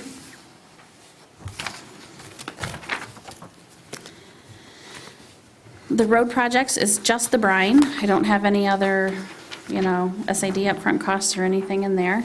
Streetlights is just the electric, and actually, you'll see that's just been tweaked down just a hair because of the LED lights that you'll see. Can I ask a question on road projects? Yeah. Does this take into consideration our using that different brine and the applications? It does. And I found out at a supervisor's meeting after that most of the townships that did the more expensive brine just did one brine application. Really? They didn't go with the second one. So, I don't know. I don't know if we needed to or not, or like I said, it was very specific circumstances where we had complaints, you know. But then again, I don't know. Have we heard much back on that? Well, I heard from my chiropractor Oh, yeah. because I asked him. Right, so, right. He's the one that told me they came in brine, you know, whatever day it was, and Okay. said it was good. Okay. Let's see. We went through these studies. Bayshore Plan. That 702 will all be incorporated into one planning department. Parks Commission, you've seen before, the differences with the Parks Commission that I want to bring your attention to. That $25,000, that's the grant proceeds, that is offset by a $25,000 revenue, showing a grant that's basically a wash that we do for a local nonprofit. We have the Michigan National Resource Trust Fund, $300,000 in there with $300,000 of our own money for that project that's getting planned right now from an engineering standpoint.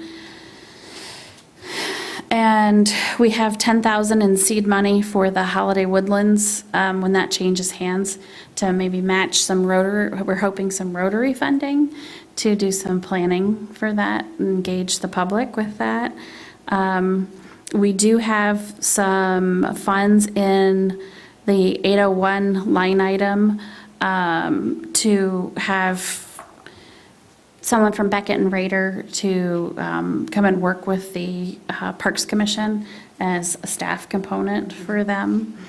And Earlier, we were discussing that it would be the former intern if they were available. yeah, So they already have a grasp on what they're doing.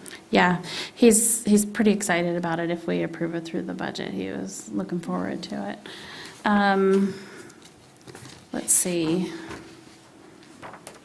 Buildings and grounds. I think it's pretty standard from the activity that we have seen, that we project for this year. And that may have some changes. I think I mentioned to you that, you know, we have an employee there who's thinking about retiring, so we'll take a look at that. Part of what he and I have talked about is what can be contracted out and what needs to be done by an employee. And obviously, there's a trade-off always, you know, on what things fall through the cracks if you try to contract out everything. But there's some benefit too, so we'll look at that through the next year. But really, for planning purposes, probably the best I can do at this point is the status quo budget that we have right now. Let's see. Insurance, which is basically our par plan insurance. And a small amount there for contingencies. And then we have our regular projects, some of which we will not see return and others will. Boardman River Project, our Up North Public Access TV agreement, and our TTCI contribution will probably, I don't think that they have billed us this year. Oh, yes, they did bill us this year. Okay. I was thinking there was one year, maybe it was the previous year, where we weren't billed because there was not as much activity. But they will look at being that Metropolitan, gosh, the name escapes me right now. It's 3 letters, MSA, MPO. I can't, just blanking right now. Anyway, what did you say? Did you have it, Matt? Well, I think in your line, you're talking to TTC. MPO, yeah, right. Okay, great, thank you. But if I recall correctly, they didn't expect that the contribution would change much from that.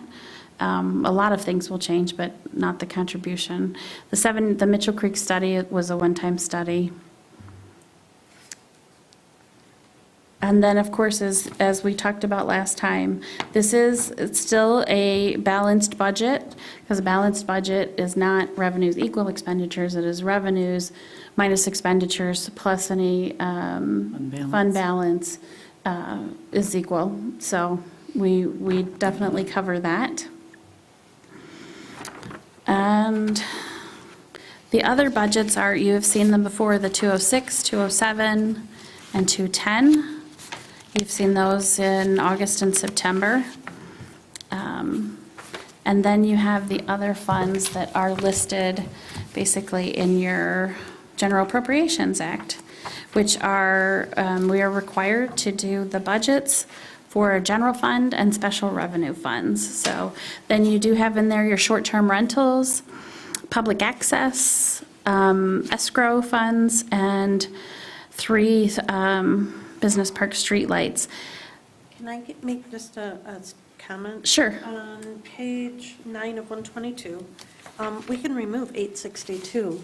We took that over. That's the Swigert Streetlight District. We now fund that out of the general fund. No, 61. That's, 61 was? We have 3, 62, 63, and Okay, 64. Sorry, never mind. I was just ahead of myself. But Yes. I did talk to Steve about combining those all into one fund, and so we will probably do that. He said we can keep them separate, but in one fund instead of having 3 separate funds.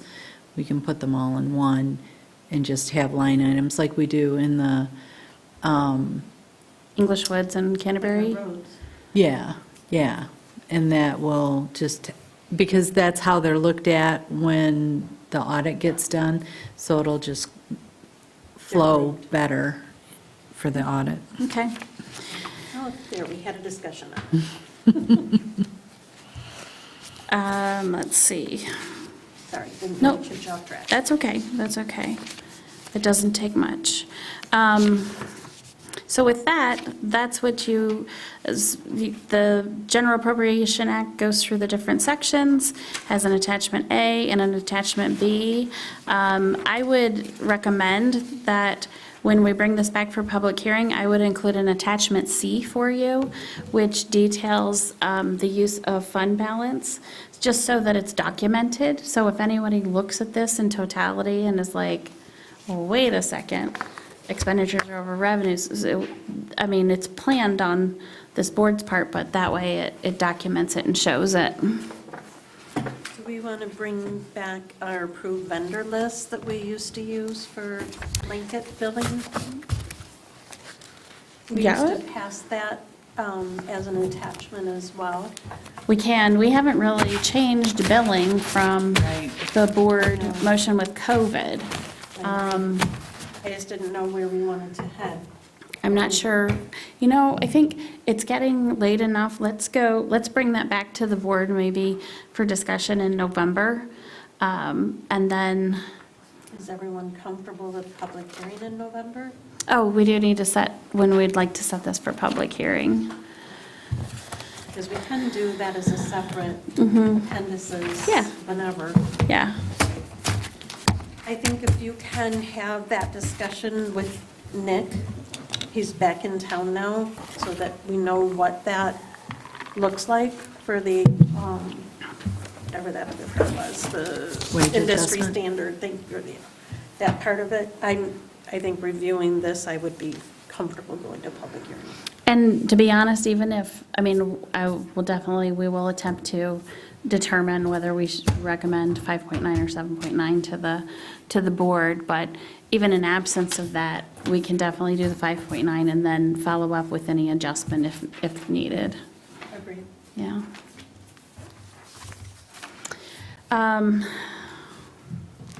Let's see, are there any other questions on this? Okay, is there a motion to set it for public hearing? Can we do that with? Mindy's Mindy. gone. Oh, Mindy's We gone. can just do a consensus. Yeah, that's fine. Is everyone fine with it, doing November? Well, we can still do a motion. It's on the agenda.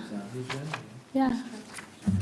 So I'll make a motion that we set the 2022 budget for a public hearing on the November meeting, whatever November meeting that is. November 8th.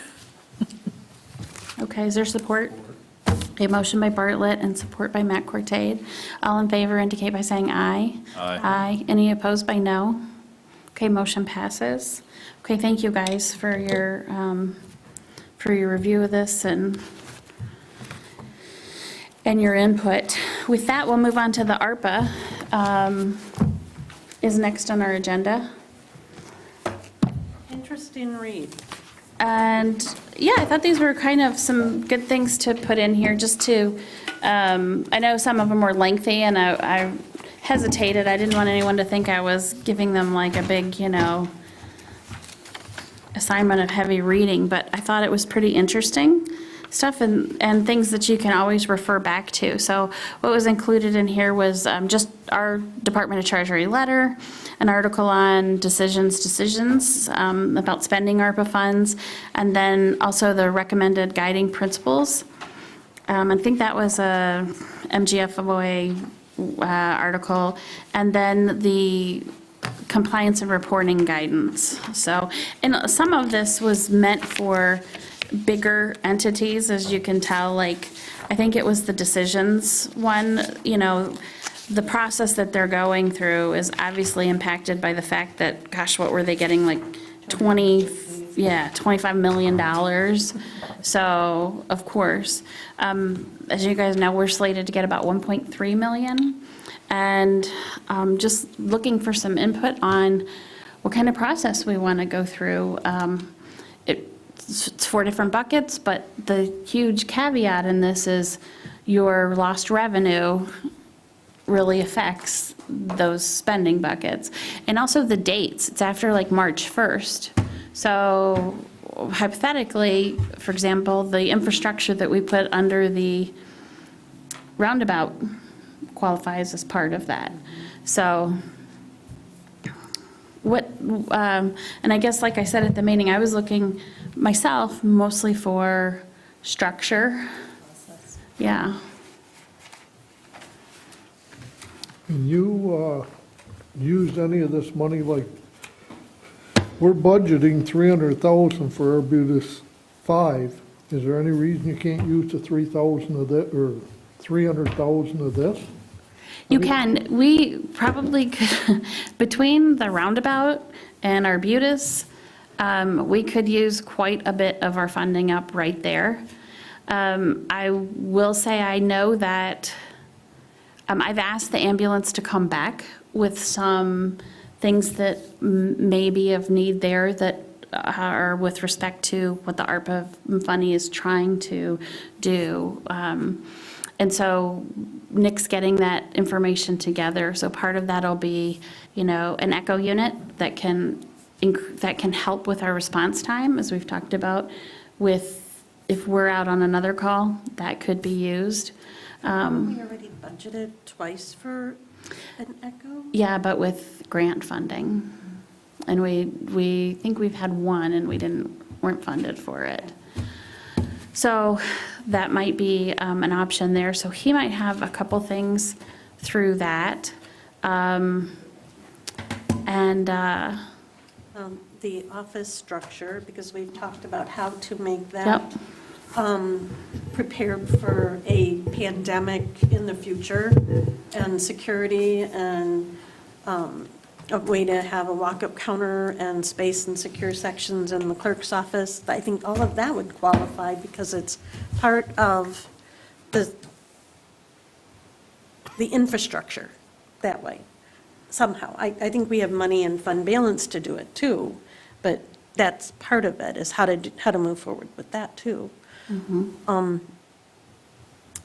Also, I think we need to look at, if we have another pandemic, how are we going to make sure that our students throughout our township are able to remote learn? Broadband.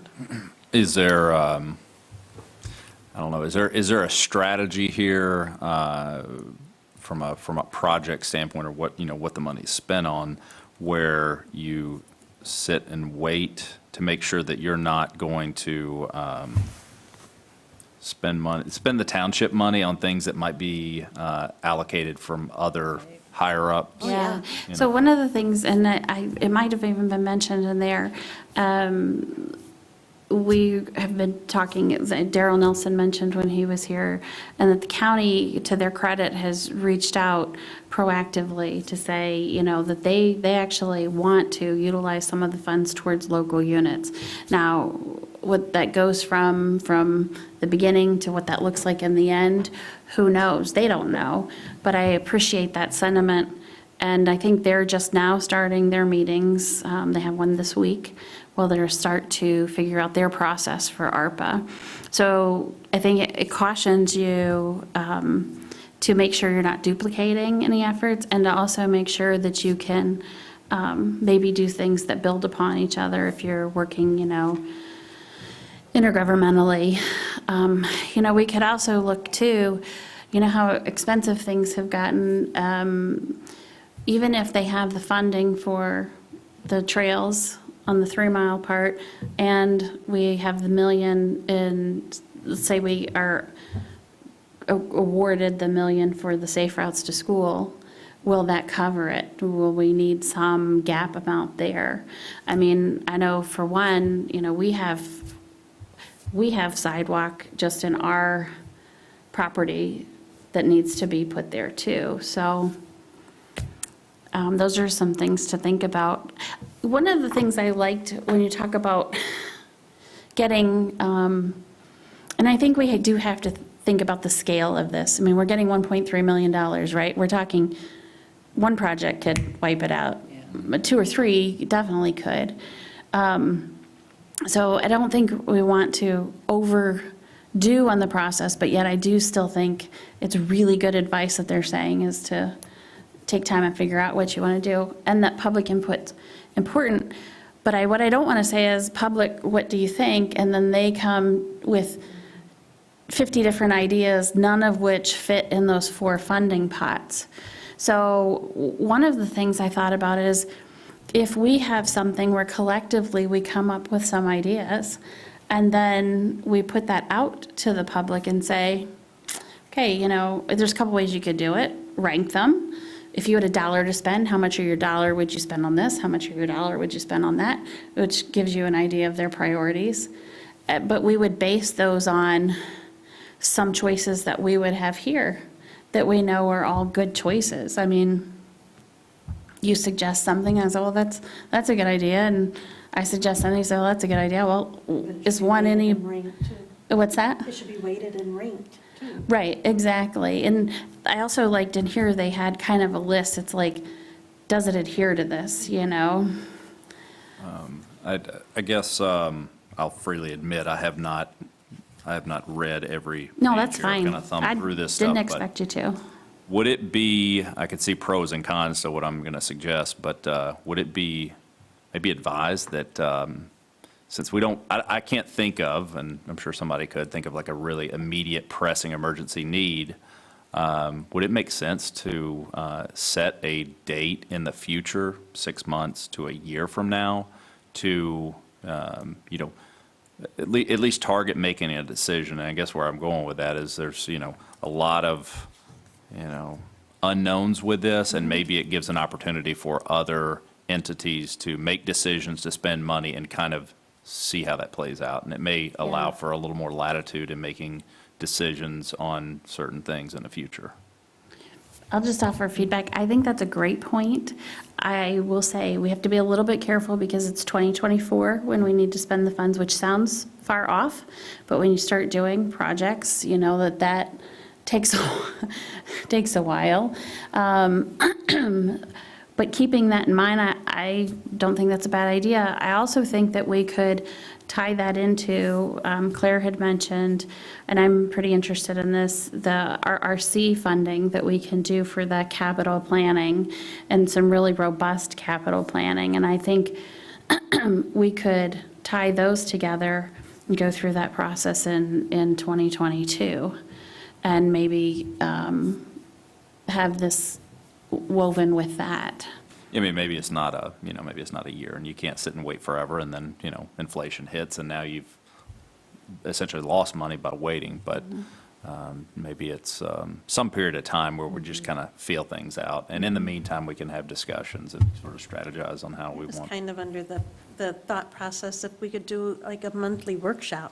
It's a special meeting, but where we can just discuss just ARPA, what's going on, where are we at, what have we heard, how is it trickling down, is anything flushing to the top? Because I know Beth and Tracy and I can discuss these things at the office. It's more convenient for us. But then the trustees aren't getting that benefit. Maybe bi-monthly, if you don't want to do monthly, but some way to do something that way.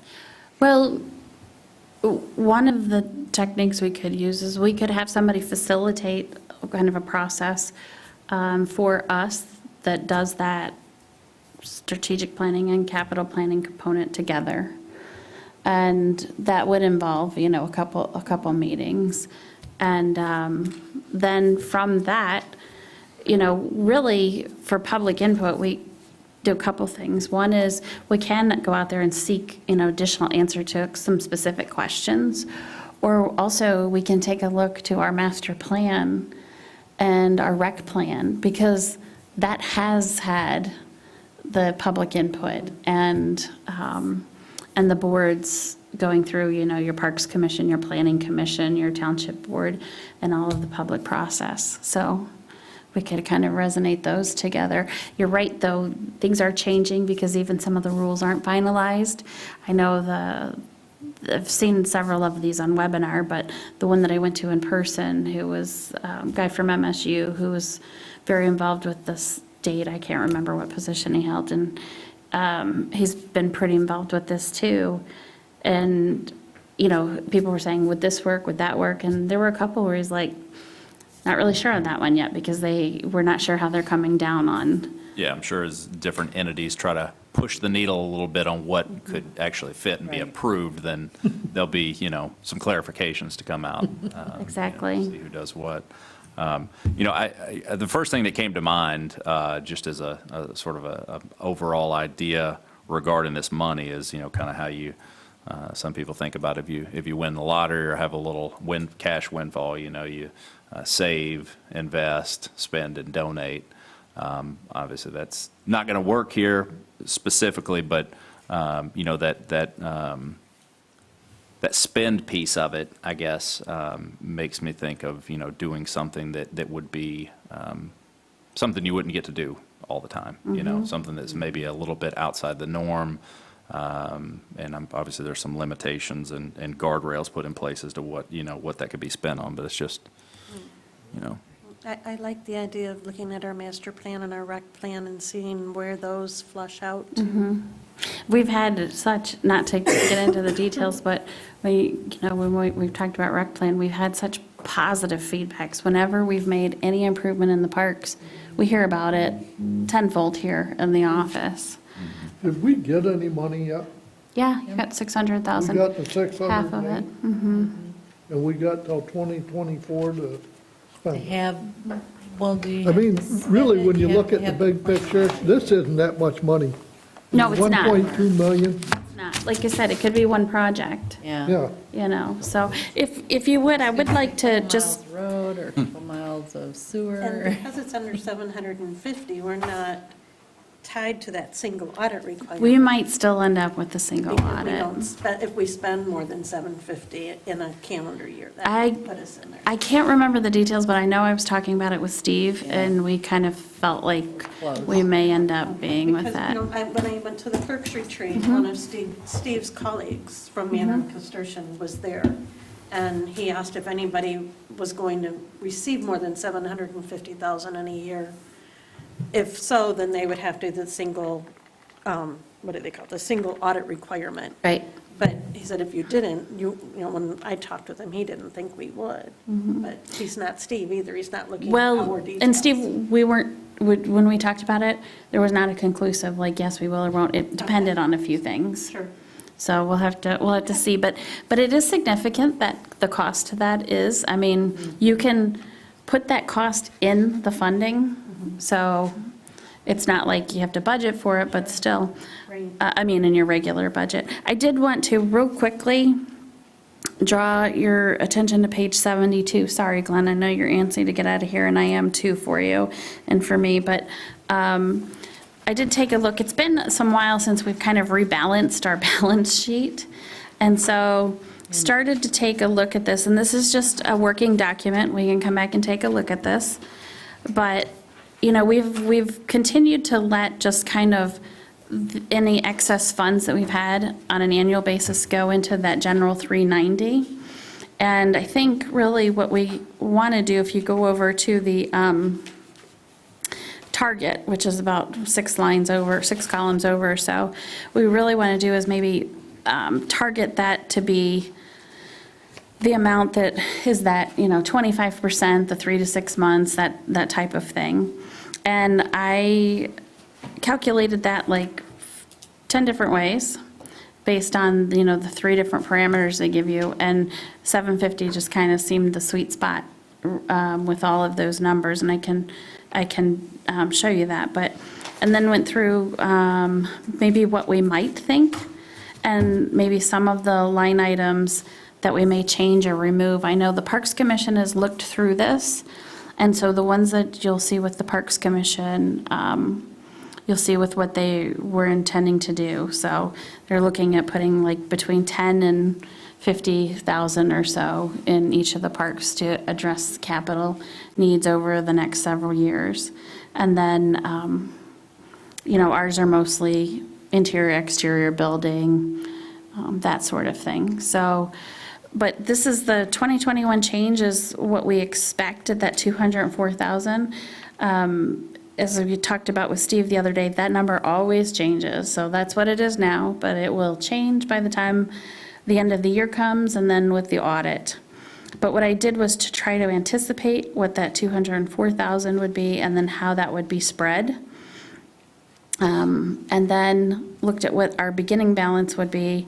And then that 2022 is you can see that 516 incorporates all of those capital needs that were in the budget.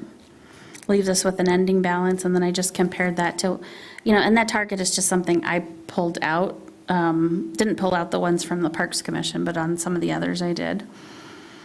So we could change that as needed. So if you just want to, we can bring this up, particularly the fund balance, at a subsequent meeting, November or December. And if you just want to take a look at this and maybe get some feel for that and have some ideas. Okay, so I think is there anything else anybody wanted to add, particularly on the ARPA stuff? Not to volley back and forth, but I am a little bit. Can we say that we'll get together in a month or 6 weeks to start to build some ideas? I'd say after the first of the year. Yeah, I think after the first of the year. Got a lot going We're on. again trying to get a strategic thing. Yeah, absolutely. I may even talk with someone who could, like I said, do some facilitating so that we could just kind of have some discussions on what that might look like. I guess by then we'll know if somebody shook the money tree in DC again after some more legislation comes through, so. And hopefully we'll know a little bit more maybe from the county too. One thing, I think I've mentioned this to you before, very minor, probably from a cost standpoint. I don't know if it costs anything, as a matter of fact, but budget for the Township Hall. I don't know how everybody that works here on a daily basis feels about it, but there's no recycling here. Is that something that y'all talked about and maybe? So we have pop can recycling that's in the front, but not regular recycling. So we use, first of all of our trash goes over to the park, but we use, it's not American Waste anymore, is it? GFL. Now, my understanding from GFL, it's been a long time, but my understanding from being over their facility and talking with them years ago, they actually do kind of a mining of, so yes, recycling increases your recycling amount to the greatest extent when you separate out. However, they also do mining of the rubbish there too. So those recyclables are pulled out to some extent then as well. It's a state-of-the-art facility. They can, as it goes down the conveyor belt, whatever plastics will shoot up and go up another chute, the others will go down, and the actual raw garbage ends up at the very end. It's you're not recyclable. Well, I'm not 100% sure about their facility, and I'm not an expert in the matter, but I don't think that the trash that comes out of here goes through that process. That just goes, every bit of it goes straight to the landfill. Every bit of it almost goes through the facility. They sort garbage. Yeah, but they have. Have you been- I it's- heard it it's- once with a bunch of kids when I was with the schools, and it is amazing. It's amazing. People stand up there and they pick them out of the lines, and then those go down further and then get resorted. Because, you know, GFL, formerly American Waste, they offer two services. They have two trucks that run. They run a recycling Yep. truck and they run. And they do, like I said, the rate of recyclable material that they pull out is obviously greater when people have separated and than when they mine it. But they still pull a lot of those recyclables out when they mine it too. And for us here, we save because we utilize the dumpster at Grace McDonald. So we don't have trash service here for anybody to pick up recyclables. And there, we wouldn't really have a way, the truck to have, you know, we wouldn't have the volume of recyclables to have the truck for the recyclables and for the trash. The other component that we do is shredding. Annually, we do a lot of shredding of all of our paper documents. We shred regularly. You know, you've got regular shredding going on in your office with your check destruction, and Right. you know, so those aren't just thrown in. They're shredded, and a lot of them are used for bedding. The on-site shredder that comes here. And I think that's a good point. We do recycle near the copier and cardboard. And that's primarily most of our things. Like when you think about us compared to a household, the amount that we have in, say, you know, bottles or, you know, cans or things like that are pretty limited because we're just, some of us don't even eat lunch here. So it's more limited. Okay. Yeah.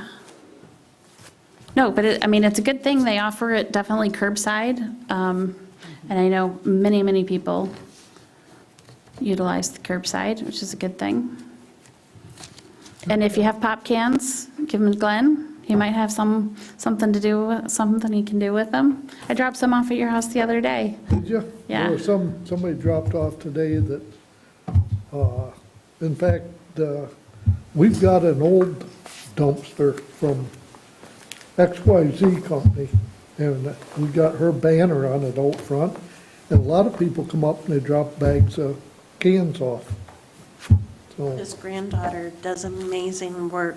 you ever hear of Piper that buys bikes, Piper's Project? She buys bikes every year at Christmas time, brand-new bikes, and gives them away. Oh, good. 217 of them last year. Holy cow. Glenn, is she 10 now? She's 11. 11. She started when she was 7 or 8 with buying two bikes. I'll be dang. Hit Good for her. 200 last year? Is that what I remember? 217, he said. But, Awesome. yeah, Would you like an entertain, or do we have to have public comment? We have to have public comment. Holly, do you We want to have say any public? anything? Holly? The one time only. With no public comment, if there's no objection, we stand adjourned. Thank you.